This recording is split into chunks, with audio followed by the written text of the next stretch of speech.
All right. Hello, everybody. This is Lenny Murphy of Greenbook Blog, and today it is my great honor and privilege to be chatting with Neil Seaman, the CEO of ReWe Corporation.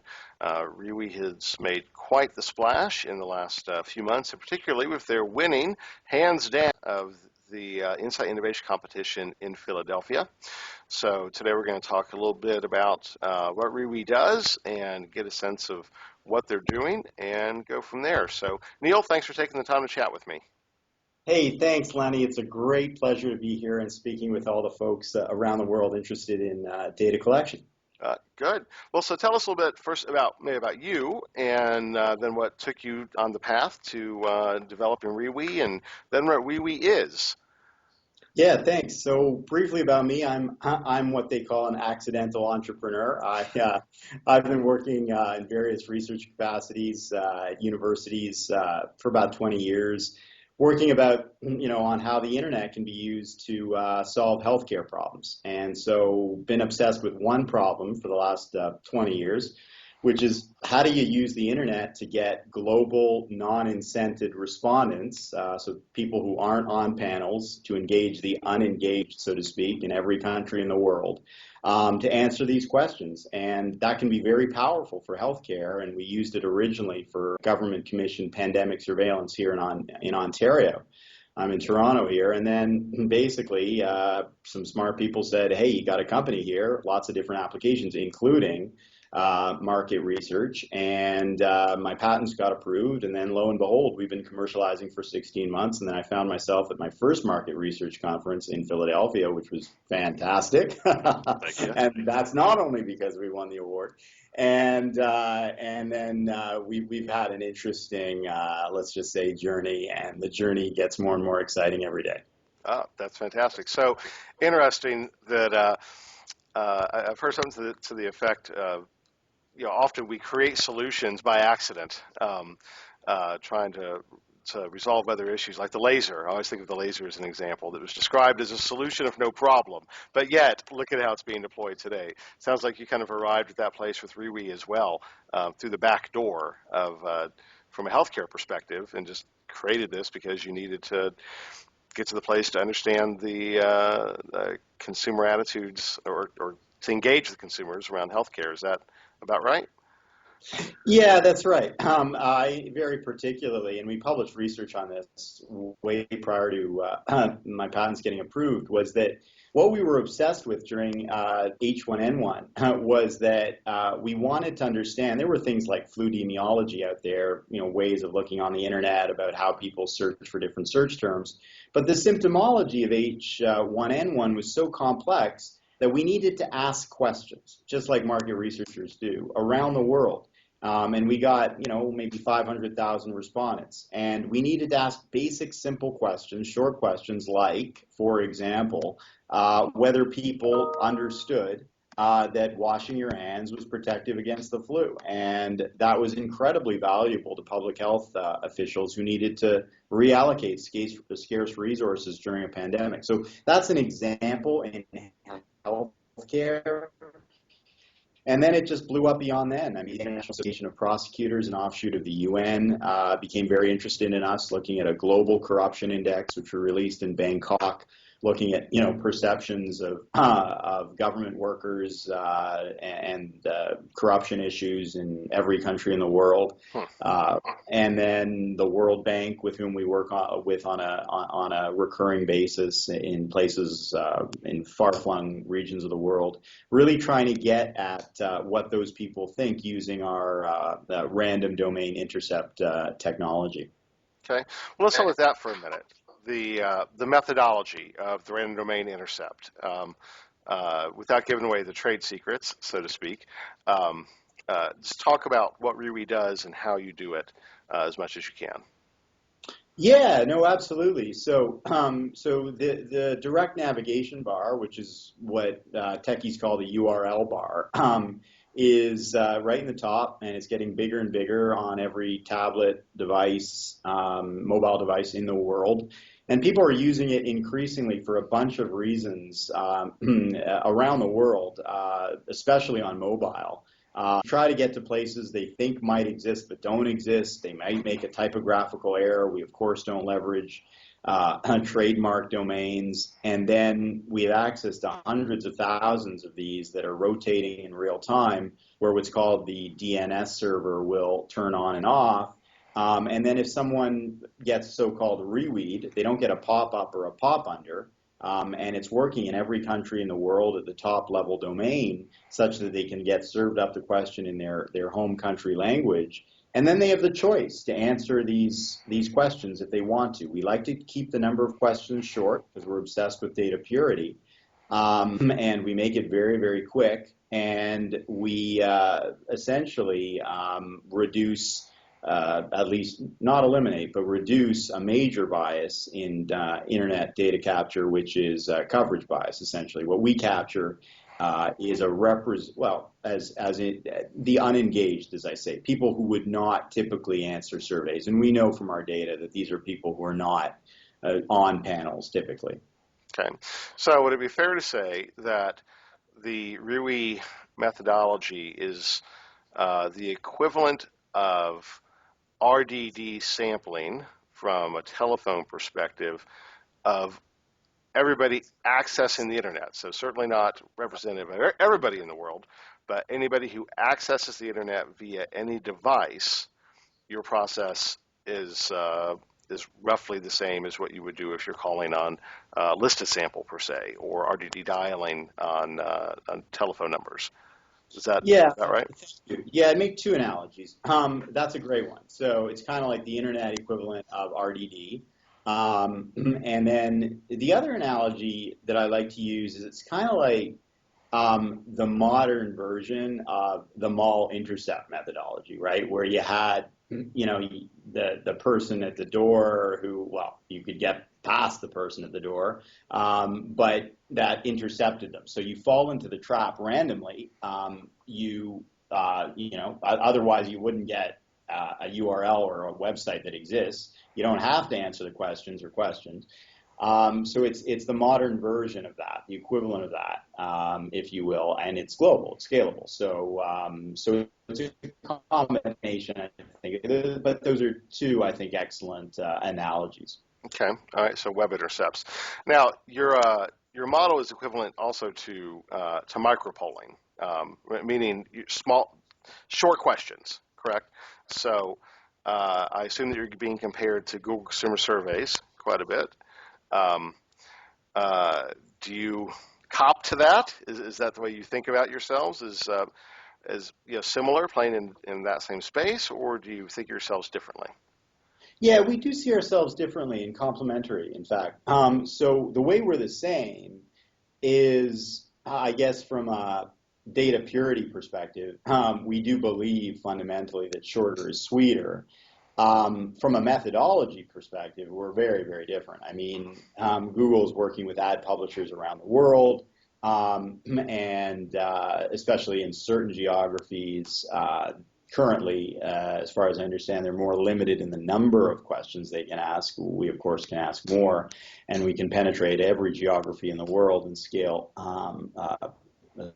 effectively immediately. So we're different in that respect. Our methodologies are very different. But just simply by virtue of the shortness of that intercept, because as you can imagine, with a non-incented survey, people are just not going to be as willing, let's say, to spend on the 25-minute surveys. There's going to be naturally more drop-off on those surveys. Okay. Now, I'm curious. You mentioned earlier that it was your first research conference that you thought was great. Maybe a kind of a thumbnail on what stood out for you as a non-market researcher entering into this space and attending your first event. Not so much about how awesome IEX Philly was. We both know that it was awesome, but but your take on the space, on the industry. What's that been like for you? Okay, here's what I'll say, which may be a little counterintuitive, is that you guys get it.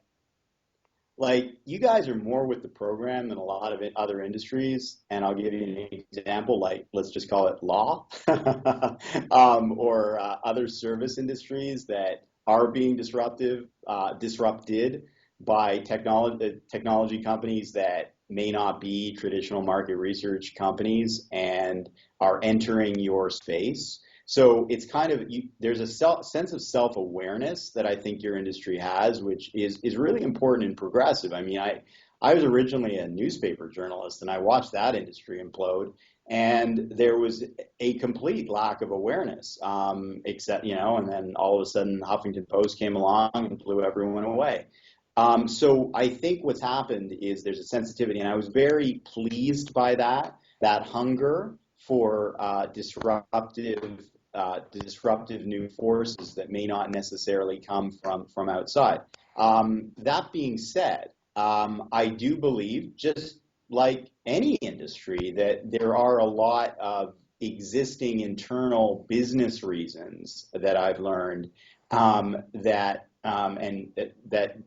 different companies are wedded to older models of the long surveys and that sort of thing. And we heard it at the conference. I think at least 5 people said and it wasn't me, used the line, the long survey is dead, and that sort of thing. So it was interesting for me. I think there's an openness to new ideas and an openness to the pain points in the industry. And maybe it's because there's certain pain points that we can solve that I've learned. And so maybe that's why I'm getting a little bit more. And also I think people are a little bit more open to me too, because we're not really we're complementary to other service offerings out there. So anyway, that's my short little takeaway, I'd say, of the conference. And then probably my biggest takeaway was just that first slide we had in the presentation. Like, we put up a slide that said, what would you do? It was a question. What would you do if you could get scalable, automated, in every country in the world, non-incented respondents? What questions would you ask? That was the first slide we had up there. We didn't use a fancy Prezi presentation. We just had a simple PowerPoint.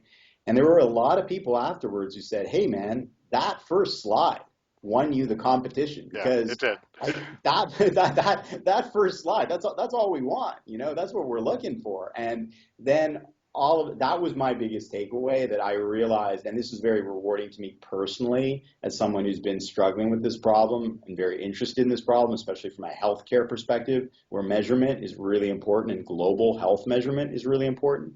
I was very, let's just say, personally rewarded by that experience. Okay, good. Well, let's talk about the competition for a second, not so much the mechanics, but the after effects. So obviously, I agree, that slide won you the competition, and it was a decisive victory, to say the least. I mean, all the judges were pretty much unanimous that, yeah, you guys were incredibly innovative and deserved to win that. How has that played out since then? Have you gotten a lot more attention? Has it helped develop your business more? Are you being in new directions that you didn't foresee going into? All of those things. So all of the above. Very briefly, Lenny. I mean, the interest from the global market research providers, the panel providers, and the end clients across different verticals has been and continues to be extremely intense. Now, that doesn't necessarily mean that every call that we have results in a sale. But it is the path of growth is incredibly exciting because we are offering something new. So and we also have the credibility here. I mean, we've been around for a while. We've published a lot. We're not just a bunch of jokers here. We're not offering a new feature set. And I think Kyle, it was interesting. I think Kyle, in the interview with Ray Pointer, put it well. He said something to the effect of, what I'm looking for, and he was very generous with his public endorsement of us, is he said, I'm looking for something really disruptive. I'm not looking for a new feature set. I'm looking for a way to find respondents or research from outside of the traditional Honeywell. And I think that was the word he used. And that's what we are. And that's why the folks in Asia are coming to us, and the folks in different parts of the world, and at parts, America and other markets that want to penetrate the global markets where they really just never knew there was a solution like us out there. That's kind of the end result. I would say the biggest result. So yes, on all the bread and butter metrics that companies like ours care about, has been, I would say, definitely attributable to Philly, and then also just relationship building. A big part of entrepreneurship, as we all know, is building relationships and people. Entrepreneurship is more than just technology. It's about people and people, people who see your vision, of collecting that global non-incented population, engaging the unengaged, and sharing that vision. I've been very heartened by the fact that there's all these other just awesome entrepreneurs around the world, some of whom I met in Philly, who are coming out to me going like, Neil, man, awesome. And these are people, these are people whose first names and last names you'd recognize. And that's incredibly validating to me, right? It's one thing to get the patents approved, even the business and the peer-reviewed publications. But when, world authorities and the internet say, hey, you got something really cool here, that's where you get, your real jazz and thrill from. That's awesome. So you guys obviously are pretty engaged with the idea of social good. Even your colleague or partner Eric Mearcamper is engaged with the Centers for Social Innovation and that expansion. How much of that that philosophy, I guess for lack of a better term, of wanting to make a difference, of wanting to do good, is driving your vision of where ReWe is going to go versus total just crass commercialism? How are you balancing those two? We see it as absolutely core to our business model, social good. So,